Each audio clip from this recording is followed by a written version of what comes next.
picked a spot 2 years out on the horizon. We said it's called Services 2010. We got 35 folks together and we went together with all these workshops.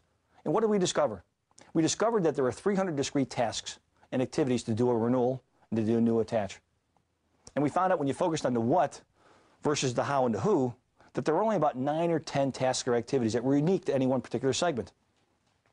So when you look at that, it's called core versus context. I want to remind everybody, we looked at TS, the technical support. 24% was non-mission critical context. 454 box down in the lower right-hand corner. That means that's 24% wasted effort. For advanced for channels, another 24%. Just happens to be the same number.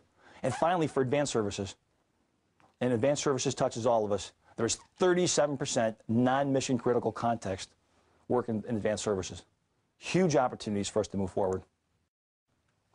But sometimes, just sometimes, you have to learn how to lose in order to learn how to win. Again, I'm in the middle of my sales career. I'm working for a company that's going out of business. That's the mainframe business, a company called Amdahl. You know, the mainframe was dead.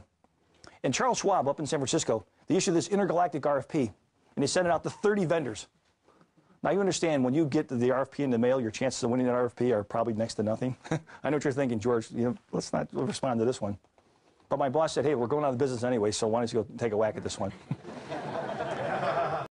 So there were 30 vendors. We went from 30 to 16 to 8 down to 2. And it was Amdahl versus IBM. Big Blue versus Big Red. At stake, $30 million of products, $45 million of services. It was a 9-month-long sales cycle.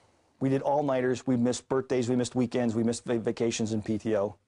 And we worked incredibly hard. We did best and final out. We negotiated. Matter of fact, they brought both vendors into the room. They negotiated. You ever see that happen where you're in one room over here, and they negotiate with you over here, and if you don't like that, they say, well, hold on.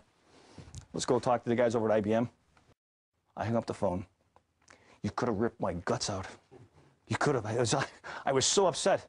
I walked out of there, and I had to walk to the back. I was in my office. I had to walk to the back of the office, and I said, this is not happening. And what upset me the most was not about the loss for me, it was for the team. Because we worked for 9 months to try and win this deal, and we lost. And my dad told me something. He said, George, never, ever give up. It's never over until it's over, until they've got the purchase order. I got up the following morning. I called Terry Robbins. Now, Terry Robbins is a guy at Schwab. He's got this green eye shade.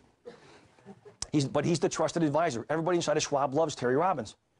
I said, Terry, you got to help me here, bud. We didn't win. He goes, what? I said, who would you have voted for? He said, well, Amdahl, of course. I said, I need you to do me a favor. There were 4 decision makers. I think it ended up being 2-2, and they went with IBM because it was a safe solution. Can you talk to them, get them back together again, and walk them through the following? I gave them the little Ben Franklin again. You use these 10 things again and see if you can go close the business for me. The next day, I get a call from Terry. He says, George, good news and some bad news. The good news is you can win the deal if you do the following concessions and all those other good stuff that goes along with it. That was a defining moment. We won the transaction.